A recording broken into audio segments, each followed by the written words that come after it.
But it was more about acknowledging what I had and using that. So even now, I did Provis Eyewear, which is an e-commerce business, because I have access to a computer. And if I can make a difference to someone who's on the other side of the world, just from sitting behind a computer and spending some time on my business, then, of course I'm going to do it. So.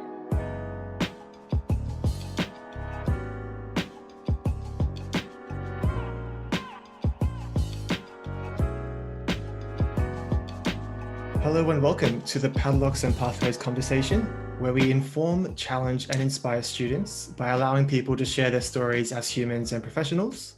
Today we're joined by a special guest, Raquel. Raquel is currently a third-year university student at the University of Sydney, studying a commerce degree, majoring in HR management and marketing. Alongside her degree, Raquel has spent her time working with Enactus, a student-led organization that harnesses entrepreneurial action to create sustainable social businesses. She's represented Enactus in various capacities, including being a human resources director, project director, and is currently the vice president of projects. In 2020, Raquel founded Provis Eyewear, a not-for-profit organization created in conjunction with Enactus Sydney. Provis addresses the health problems associated with increasing smart screen usage by selling blue light blocking glasses, which protect our eyes from blue light emissions from smartphone devices. And I think she's wearing them right now. So as a social enterprise, $20 from each Provis Eyewear sale is donated to the Sight for All charity, which seeks to end avoidable blindness through education and healthcare in developing countries. In her spare time, Raquel co-hosts the I2 podcast, which takes an insightful and inquisitive look at some of the issues and concerns faced in the 21st century. The podcast is broadcasted every Wednesday at 9 a.m. on Surge, a student-led radio group at the University of Sydney. Apart from her university degree and projects she's working on, Raquel is also an elite rower, having represented the state of New South Wales and later becoming a national rower for Australia. She uses her passion for rowing and teaching to inspire and mentor up-and-coming rowers as well. With that being said, Raquel, thank you for joining the conversation. Thank you for having me, Sid, and what a elaborate introduction that was. But looking back on that, I'm certain. Yeah, no, that was great. I'm really excited to be on and share my experiences with everyone. For those people that don't know, like we were talking off air, we both graduated from the same high school, Cherrybrook Tech High School, as it's affectionately known as Tech, which is one of the largest public schools in New South Wales. Whilst I didn't know you too well at the time, I had been familiar with some of the things you'd be doing in high school. And I think, from a distance, it was really clear that you were really ambitious young person. Particularly, as you approach the end of your high school career. So that's precisely where I want to start, those last couple of years of high school. So for those people who might not be aware of your story, what were the kind of things that you were doing in those latter years of high school? Were you someone whose interests and passions lay inside the classroom, or were you more concerned with things outside the classroom? Yeah, well, I suppose coming from a family that supports me with everything that I do and encourages me to do all sorts of activities. I was passionate about arts, drama, choir, sports. I was really involved in leadership teams but at the same time, I sort of didn't know what I wanted to do. So that's why I did so many activities, and I really am an advocate for just participating in everything, because once you do that, you're more direction to finding your passion. And particularly when you have no liabilities and when you have low liabilities and you don't have things to look after, or you don't have to support yourself financially, this is the time now to really go ahead. And I did my rowing actually, and I had a very hectic schedule, as you would imagine, with me and all these commitments. And that really allowed me, by scheduling every hour of my day, it allowed me to participate in these activities and really explore these untapped skills and talents that I had. And I really encourage everyone else to do the same. So you touched on one of the things we talked about earlier, which was about organization and that being a really important skill and tool for you. And like we were just talking off air about how you utilize Excel spreadsheets to organize your day. Can you tell us a bit about where that idea came from and how that helped you throughout high school and beyond? I've always had a fascination with organization, and my mum did a bit of administration or bookkeeping work. So I always was quite organized in my room as well. Everything had a place. So in my life, everything had a place as well. And with that, it sort of translated onto my curiosity of being behind my computer and just the opportunities and the way to make your life more efficient. And I thought by creating an Excel spreadsheet, which I think it actually started on Word as a table. And then I found Excel, which is essentially the same thing with, I mean, it's obviously easier to use. And from there, I just constructed my own timetable, which had all of the different dates and all of the days that sort of outlined what commitment I had on each day and each hour. And I always made sure that this sort of had a balance to ensure that I did everything. I mean, I'm looking at it right now, and like it will probably be on the screen as well. I mean, I don't think people realize like you actually scheduled everything to a T. Was that something that really helped you organize yourself and, as you mentioned, be more efficient in high school? Yeah, for high school, I suppose, well, the one that you're looking at now is my university timetable, which I've just finished using as I finished my exams. But during high school, I definitely used it as well, I suppose, because in high school, you start at 8:30, you finish at 3. Between that, you're studying and doing your lectures, but afterwards, that is the prime time to do these fun activities and sporting activities. And it made sure that I could participate in a different sport every day, or I can spend time with friends. I suppose when you're that young, you feel like you do everything spontaneously, but looking back on it, I'm really happy I structured it, because in that way, I was able to do everything, right? And I was able to grow my friends, and I was able to explore little activities that I didn't know about. For example, rowing. So apart from rowing, which we'll get into a bit more detail later, you mentioned that you were quite interested in having a really diverse high school experience, which is basically what I've got from what you just mentioned. So what were some of the other like extracurricular activities and commitments you were engaged with in high school? And do you think it's important for other young people to have like a similarly diverse high school experience? Yeah, well, I feel lucky that I went to Cherrybrook Technology High School because, I mean, they provided so many opportunities and sports to really just grow your passions and your skills. And as well, like when you're starting in year 7, that's just the best way, because I came from, I think only 2 others from my school came to my high school. So I didn't have many friends, but by going into the choir, the drama group, the band as well, I was able to grow my friend group, and I was able to learn skills on the side as well, and then use that into my time management skills, increase my time management skills, and then also increase just my skills and knowledge of musical instruments and being confident in choir and being confident in drama. I definitely think that there's a lot of benefits by being more involved in school. And there can be a lot of opportunities that your school provides, but it really comes down to you in participating in these activities. So this is a sort of motivation for everyone who's watching this to get involved, because you don't grow by just sitting back and watching, the grass grow. You have to challenge yourself. And if you fail, then you learn from that failure. But more likely than not, you will grow as well. Another thing we mentioned off air was that you had prepared a few tips and pieces of advice you wanted to share with other young people who are in high school right now. Is that right? Yeah, for sure. So I think my advice sort of is the continuation of what I've just mentioned earlier, which is just have a willingness to learn and take risks. So when you're in a conversation, you can be really like knowledgeable about a certain topic, but always be open-minded, because it could be that this person has had a lot of experience in another area and you have to just take a learning position in conversation. So I think willingness to learn and take risks, and yeah, as I mentioned earlier, challenge yourself to grow, because that's just the best way that you will grow your skills. And you're also, your personality and your identity, I think there's a lot of clash, particularly with me during high school when I did rowing, and like everyone, oh, not everyone, but a lot of people knew me as like the rower. So when I actually got an injury, I couldn't row, and I sort of felt like my identity had been lost.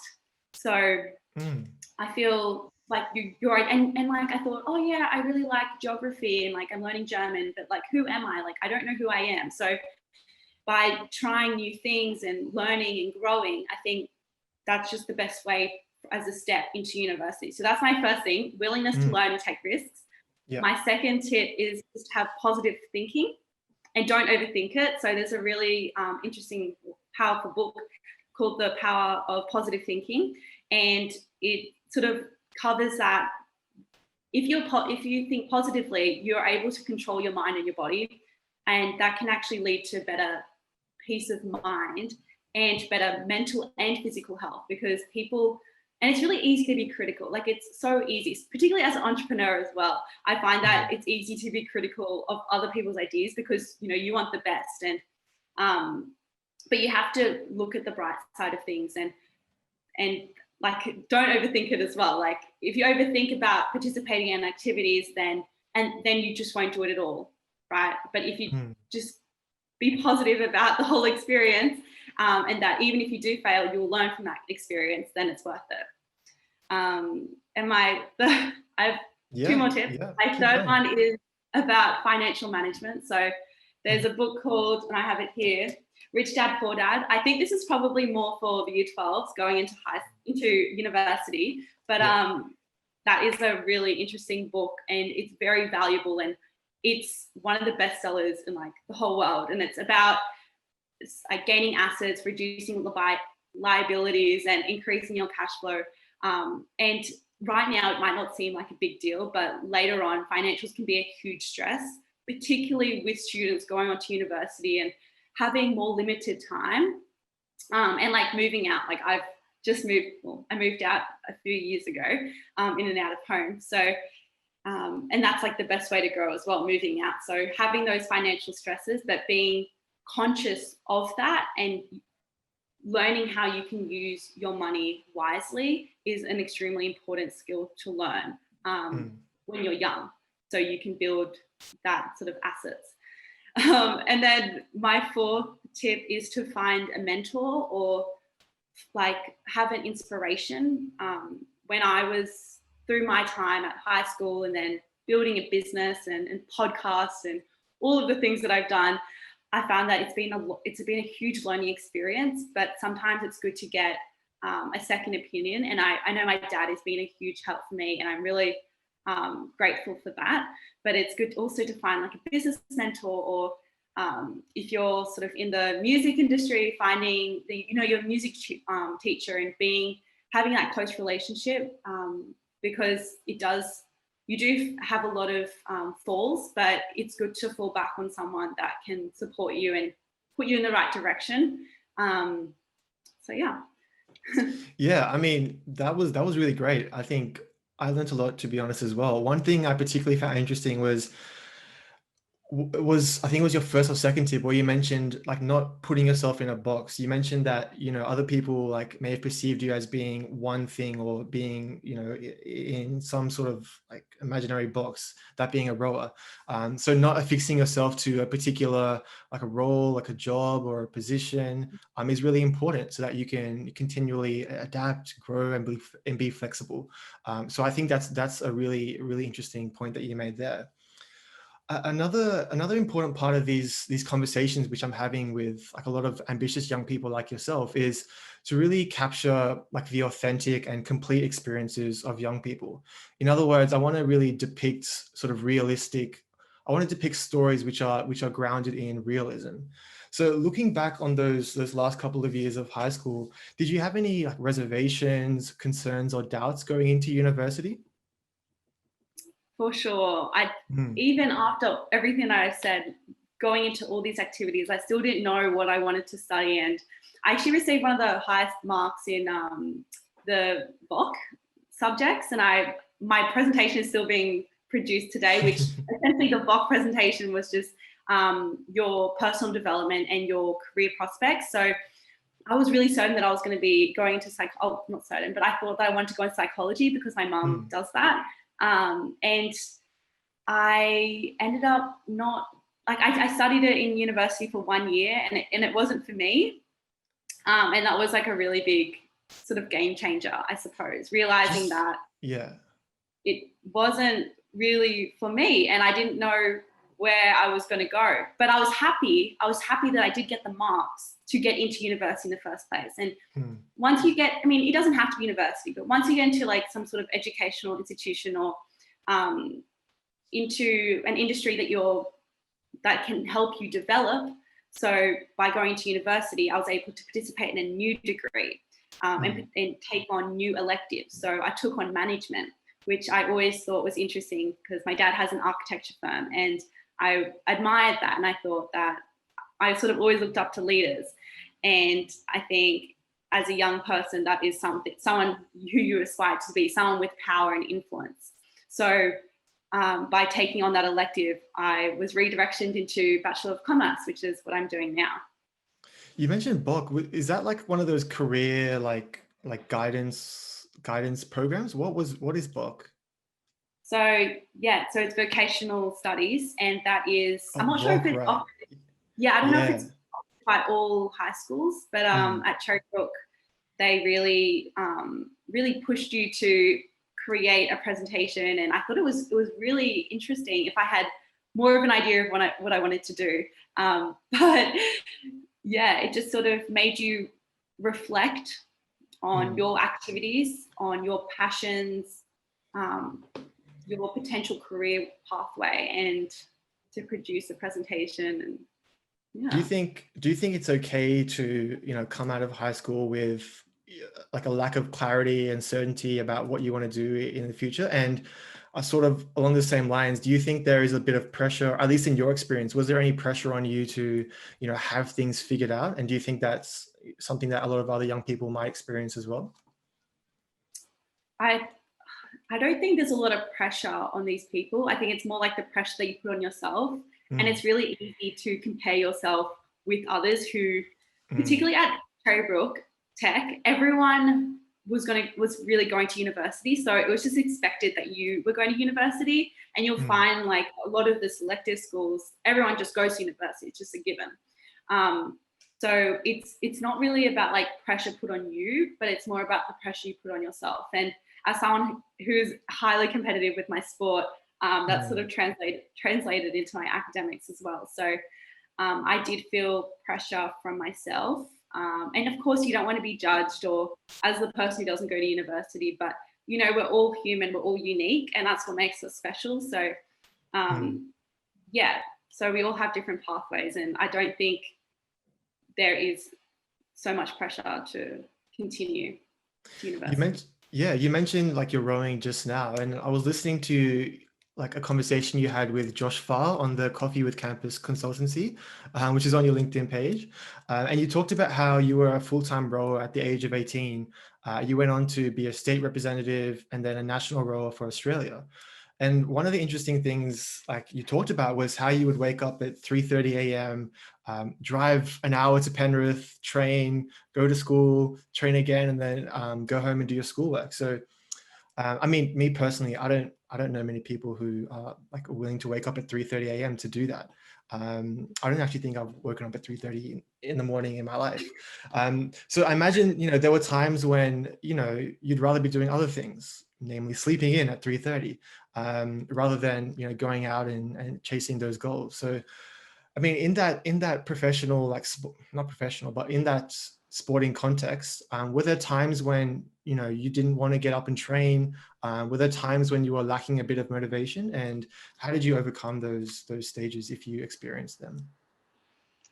Well, that was a hectic time in my life, but I was so young that I thought I have this young body and I feel so lucky to have access to a car, coaches and such a supportive family. And, it's just a few of those things that also shout out to my dad, who before I had my P plates when I was 17, he drove me when I was 16.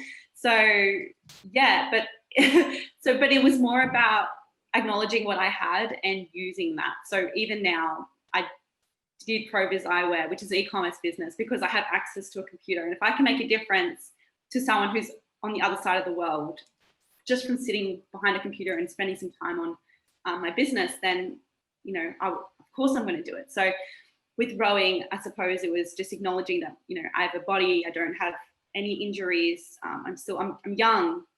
And that's not to say that old people can't also do sport, but I saw so much opportunity, and I just went for it. And I knew the potential and the opportunities that open up later on as well. So I know a lot of my friends actually studied in the US and were invited to a lot of US colleges after their high school. So, but I chose to study at the University of Sydney.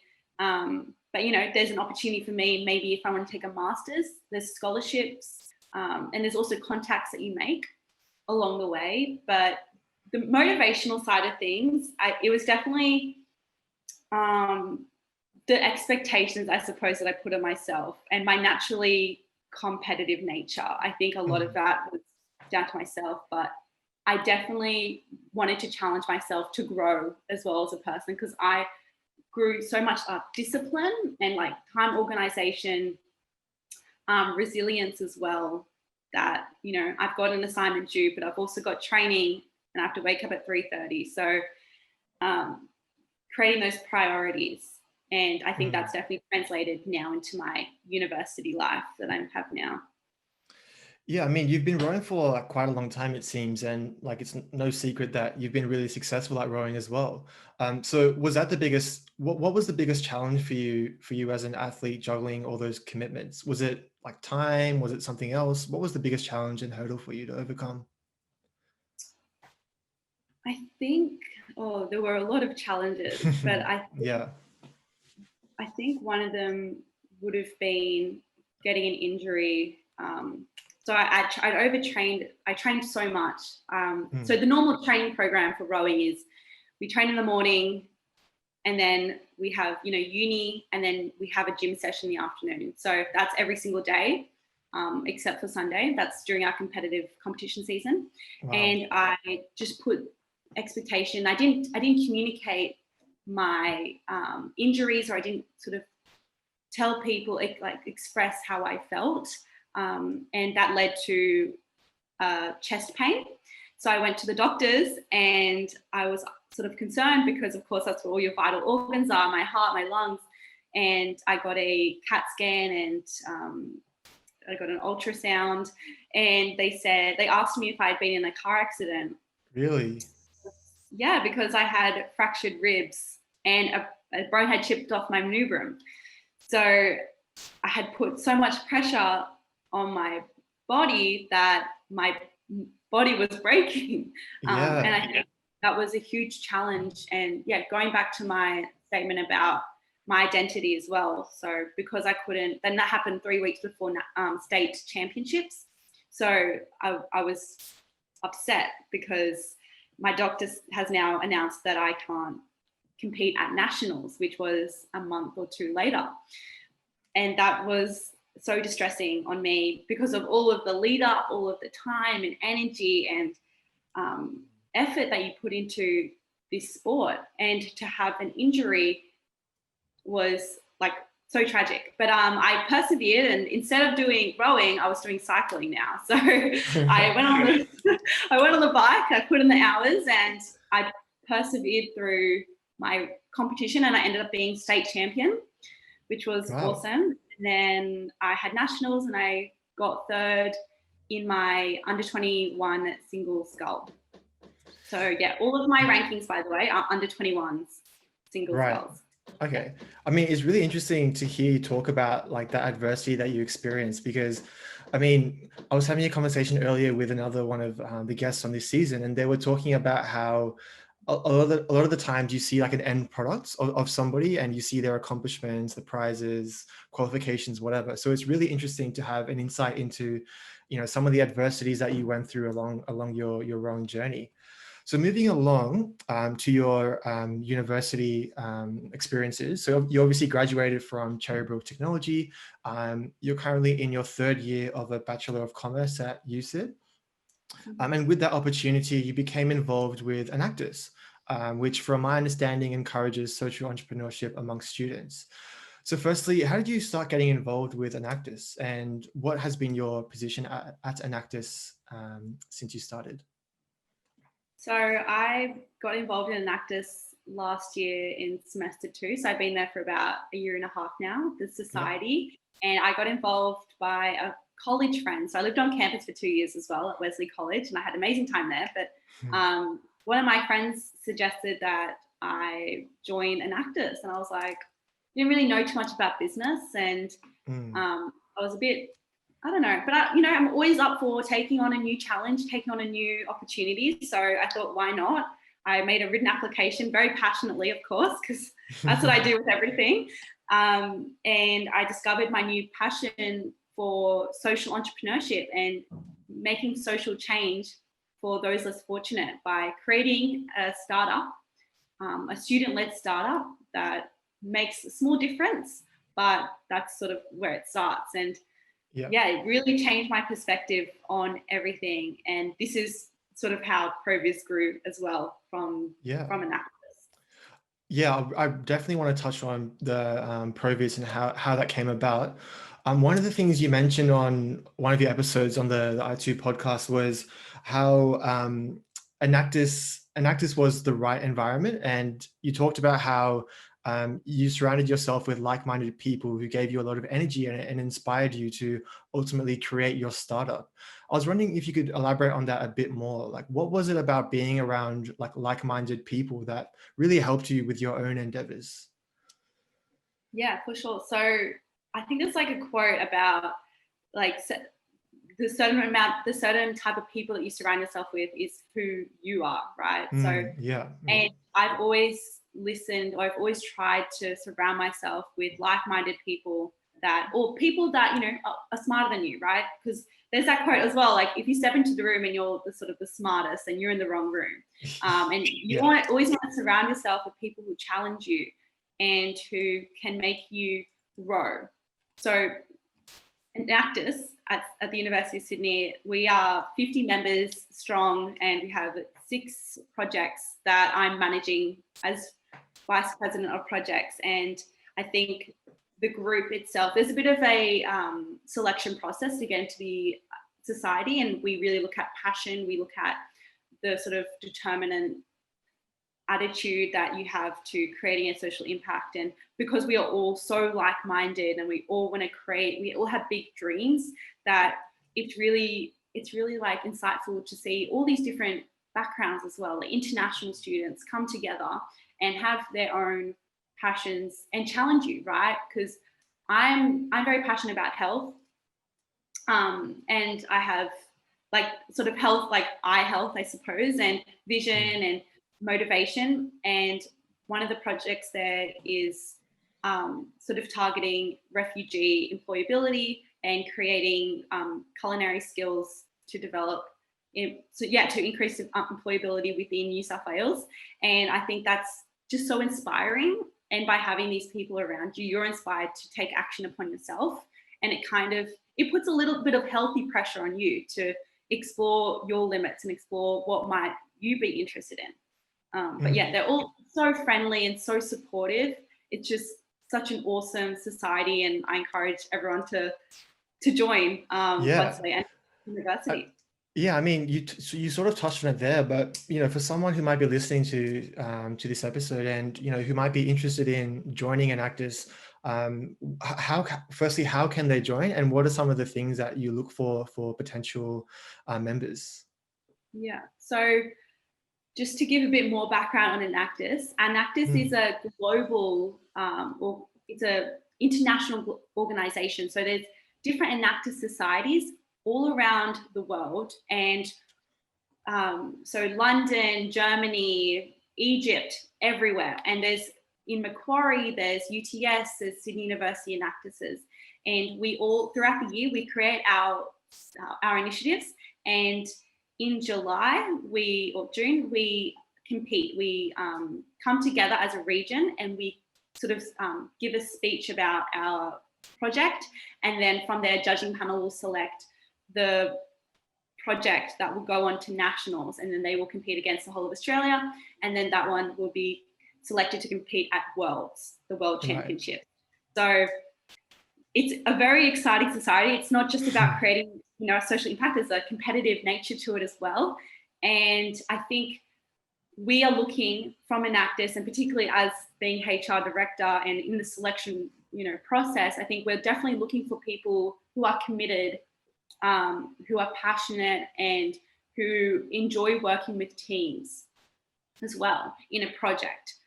We meet once a week on Monday night, so it's not a huge commitment. And then you'll probably have another meeting throughout the week. It's not a huge commitment, but it's about being consistent, and it's about having a passion to actually make a difference, because a lot of people can write that on the interviews, but it's about demonstrating that sort of willingness to learn and willingness to challenge and sort of grow as well, like in person. Yeah. One of the most exciting things I think it's fair to say that you've done in 2020 is founding Provis Eyewear, which is a not-for-profit organization that seeks to change the world's vision, one pair of eyes at a time, which we touched on at the beginning. And I believe that was sort of originated from Enactus, which you can get into in a second. So you mentioned on your podcast that the catalyst and inspiration behind that business was quite a personal and intimate experience with smartphone usage and exposure to those screens that emit dangerous blue lights. You also touched on like a family history of having eye-related issues. So my question to you firstly is, can you tell us a bit about what Provis Eyewear does and how that all came about? Yeah. So Provis Eyewear is a not-for-profit e-commerce enterprise, as Sid stated. And we sell blue light blocking glasses that prevent eye disease, such as retina damage and cataract degeneration that can be caused by excessive exposure to our digital screens. And also $20 is donated to the Sight for All charity that is treating disease in developing countries for those less fortunate. So it's sort of preventing disease within the modern day digital user, and then treating disease in developing countries. And I think particularly as the first generation or the second generation now using like screens and working from home during COVID, we haven't experienced the long-term effects of use, like sort of laptop and like we're surrounded by screens everywhere. You go to the supermarket and there's screens everywhere. There's that harsh light, and we don't understand the effects of that yet. But there was a study done by 2050, 50% of the global population will require glasses or have an eye disease. So it's not about the sort of short term. It's about looking sustainable, right? It's about looking in the long term, and this effect is extremely harmful. And it's not only like harmful on yourself, but it's also using health services that are completely avoidable. And of course, that goes into expenditure. And it's about looking at the external aspect of it. So that's what we do. And then, of course, I have a large passion for supporting those less fortunate. And in the short term, we are donating to Sight for All, who are an organisation that do provide eye care for treating eye care. But we want to actually do it ourselves, or we want to sort of create our own social impact. But that's still in the works for now. Yeah, based on what you've said and what I've heard previously as well, I suppose the general principle behind starting your business was like problem solving and looking around you to see what problems you can solve. And I think you touched on that in a podcast episode. Is that something that is important to you, that problem solving aspect? I think, yeah, definitely. People want to start businesses now. It is easier than ever to start an online business. Of course, a lot of hard work goes into it, but because of these systems, like Shopify is what we use, and it's just automated so many processes that before was so manual and so time excessive. Like you have to use so much time and effort into these sort of processes. So this sort of increase of small businesses and influencers particularly has really shaped our industry now. And you have to be careful, I suppose, when selecting the type of business you want to run. And for me, I always thought that I always knew that I didn't want to create a business just for like the sake of earning money.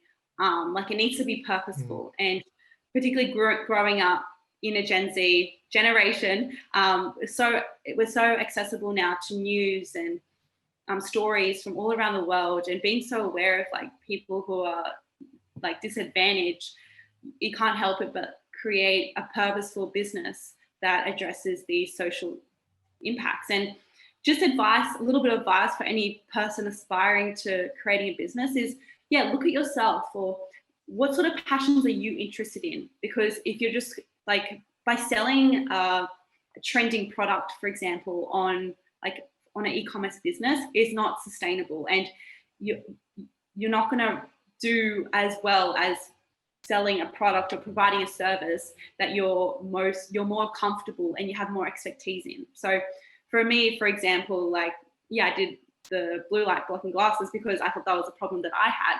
But if I was to do another one, I might do, for example, organization and time management, and perhaps create like a spreadsheet that more people can use. So it's about looking at yourself, or if you're really into sports, go into selling sport things. I mean, another thing you touched on there, which I wanted to bring up as well, was the perceived barriers of entry to establish like a passion project or a startup. And I think, I mean, obviously I don't speak for all people, but one of the sort of misconceptions I had previously was like, how the heck am I going to start up my own passion project? Surely it's going to take too much time. It's going to cost way too much money, and this, that, and the other. And you sort of create excuses for yourself to that extent. But for you, you've had a totally different experience. You mentioned on a podcast episode, I mean, I keep listening to the i2 podcast. It's a really interesting podcast. Everyone should go listen to it. You mentioned on an episode that, you initially spent $30 to purchase a website subscription, and you were up and running. So is that what other things, take us inside and give us an insight. What sort of things did you have to do at those initial stages to get that project up and running?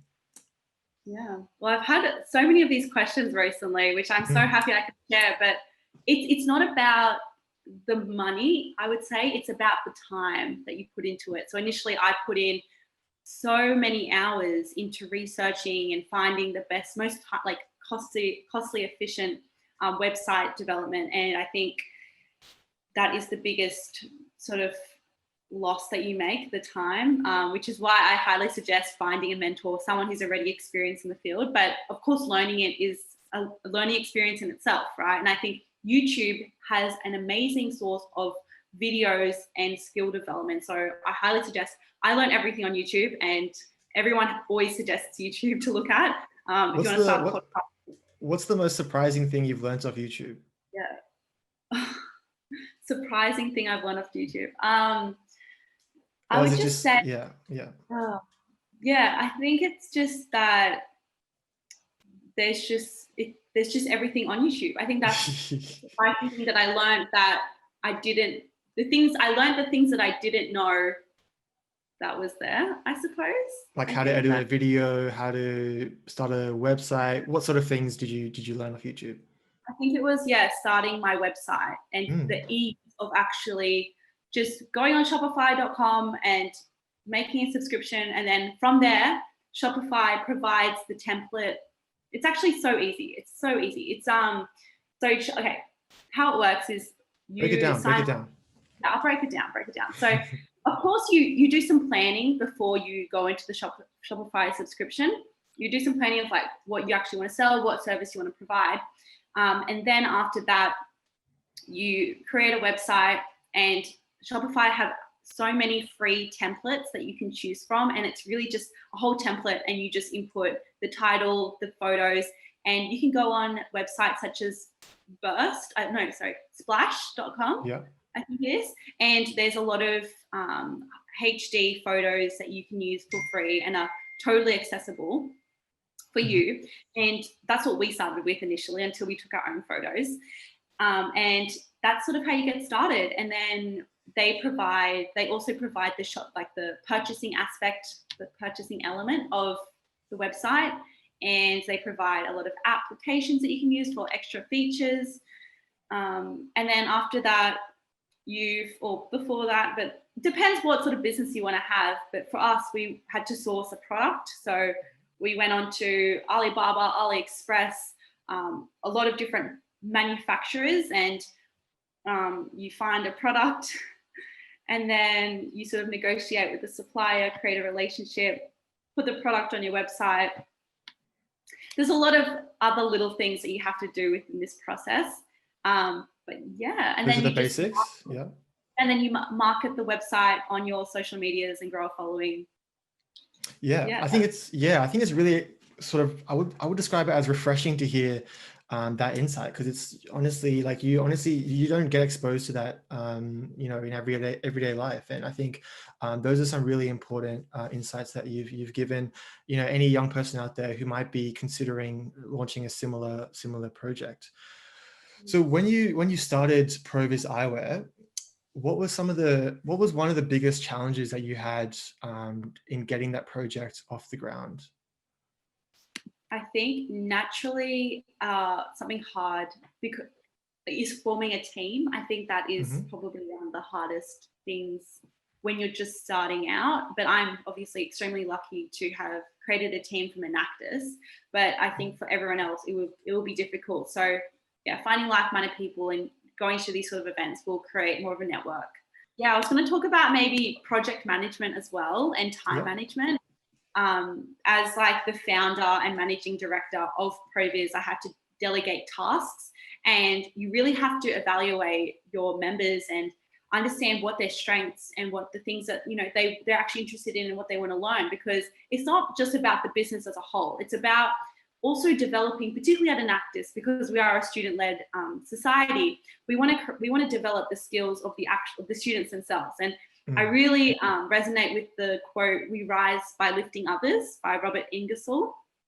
And that sort of says that, in order to be successful, that you need to build your members up with you. And I think by focusing on what they want to learn and by providing experiences such as courses online or just having increasing that transparency with your members and communication, that we all are growing as a team. Like, it's not just about the business, it's about also the members themselves. And yeah, going back to project management, about delegating tasks to the members that actually are wanting to do it. This is like such a, you wouldn't expect these sort of challenges, but once you get more involved, there's so many more things you have to be considerate for, particularly as a director.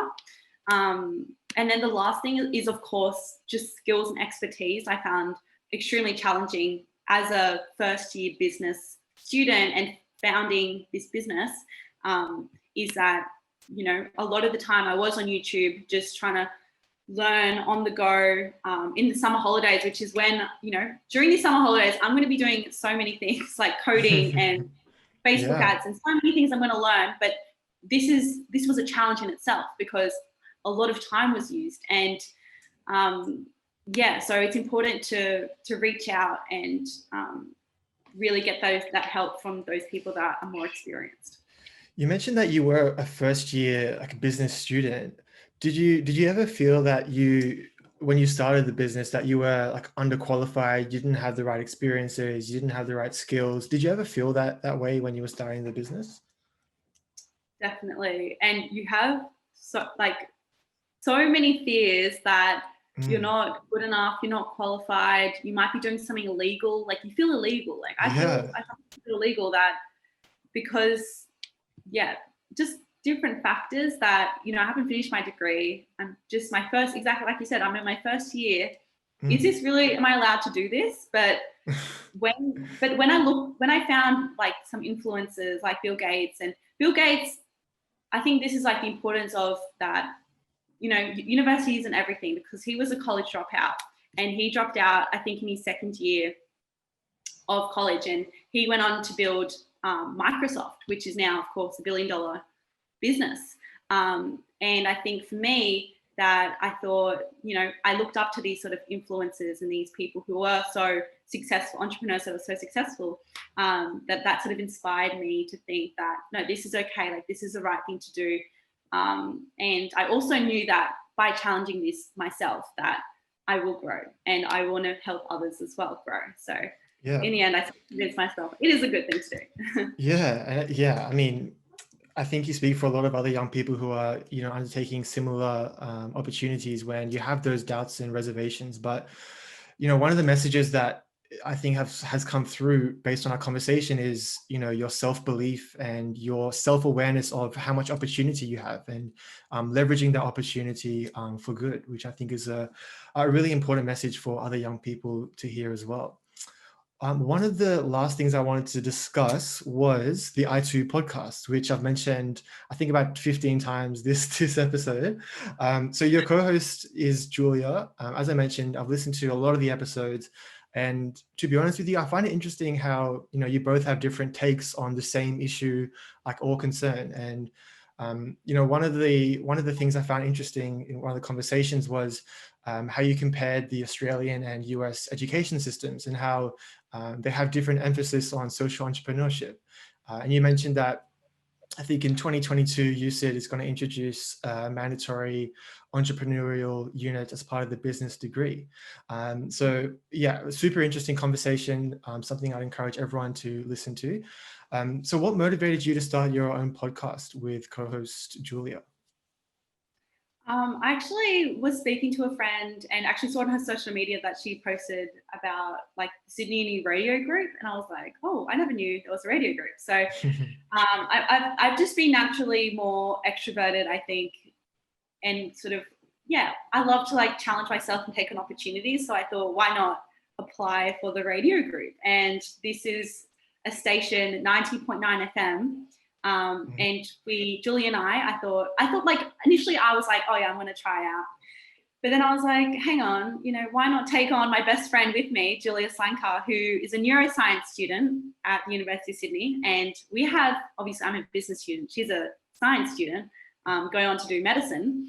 So I thought this is two interesting perspectives that we could really leverage and get a unique perspective on controversial topics and, you know, topics in the media. So why not apply? And so we did, and we got in, and now she's the content creator for SurgeFM, which is the Sydney Uni radio group.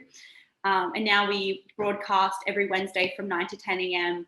And I thought, what I thought was really interesting about the radio group is that it can give us, we have a voice that we can use to give others who don't have a voice, sort of thing.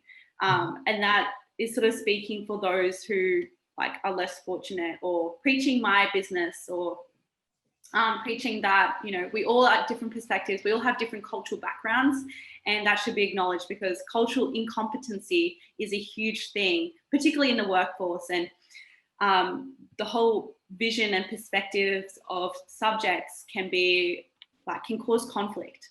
And by creating this podcast, we can break down those barriers and also just talk about our own experiences. And right now, we're just finding our feet still. As you probably have noticed, we talk about a lot of different topics, but it has been a huge experience in self-discovery as well. So I find that I have increased my communication skills and my ability to be more persuasive, and just my knowledge on certain topics, because of course, as you'd imagine, we have to do a lot of research prior to our podcast, so we know what we're talking about.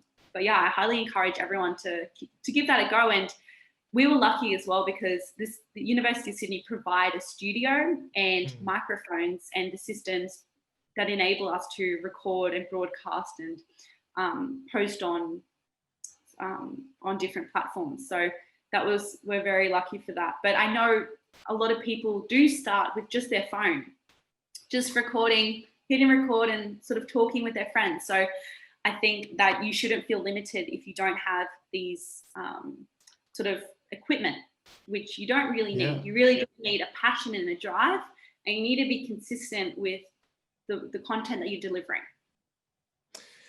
Yeah, I mean, another great message that you had there, like again, from the outside looking in, you might create your own barriers to undertaking a particular opportunity. So, when starting a podcast, you might think, oh crap, I need, XYZ equipment, I need this software, I need this microphone. But yeah, it's really interesting to see how simple it is and how accessible it is.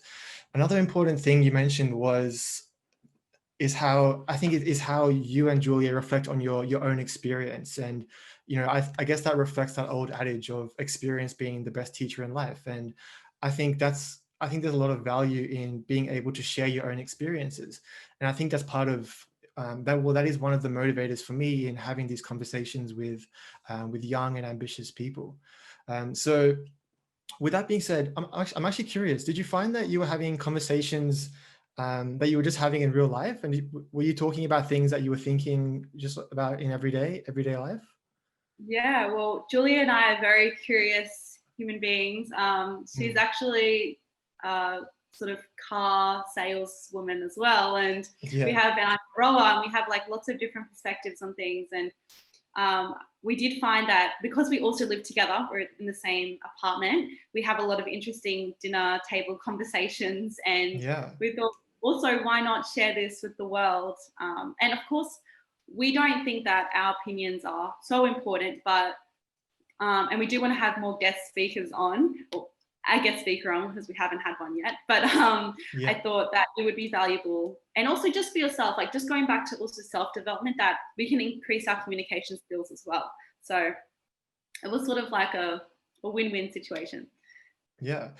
And if there's one piece of advice you give to someone out there, maybe in the early years of uni, maybe in high school, who is thinking of starting their own podcast, what would that piece of advice be? Just do it.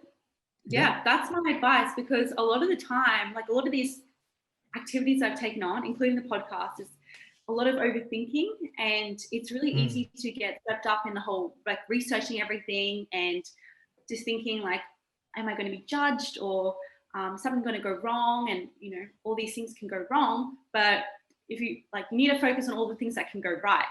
So by just doing it, and, it's a good starting point, right? You set the standard low if you're afraid that your first podcast isn't going to go well. So if you just keep building on, and I know the first few podcasts are seriously terrible. And I'm really happy now that I've developed that skill to be able to communicate more effectively. And that's just like the whole part of the learning process. So it's really just do it. Just don't think about it. You don't have to tell the whole world that you're doing this podcast yet. You can just do it within your family and get some feedback from what they think as well. Listen back to your podcasts, make those little changes, but really just get down and do it. It's as simple as that. Yeah. And also we use Anchor FM, just a little bit of advice. We use Anchor FM, and that is a great website that enables you to create your own profile, and it distributes your podcast to Spotify, Apple Music, and I think Podbean and different platforms, like just automatically. So there's an automation process there ready for you. So, and it's a very aesthetically pleasing website as well. You can check us out on our social medias, but it's really, really efficient. Awesome. So again, great practical guidance and insights into what it's like to start your own podcast there, Raquel. So Raquel, that pretty much brings us to the end of our time together. I just want to say a big, big thank you for coming on and really being honest and open with all your insights, tips, guidance, experiences. one of the things that we try to emphasize with these conversations is, being really self-reflective, and going back to what I said earlier, recognizing that there's value in the experiences you've had, so that you can share that with, other young people who might be traversing a similar pathway to you. So I want to thank you for that. Very grateful for the time you've taken. I know you had a hectic morning this morning, so I appreciate you taking the time to have this conversation. Yeah, thank you for having me on, and I'm so pleased to see you, doing so well on this podcast and sending amazing messages to students that they probably didn't know they needed, but here you are. So thank you so much for providing this, and I had a great time.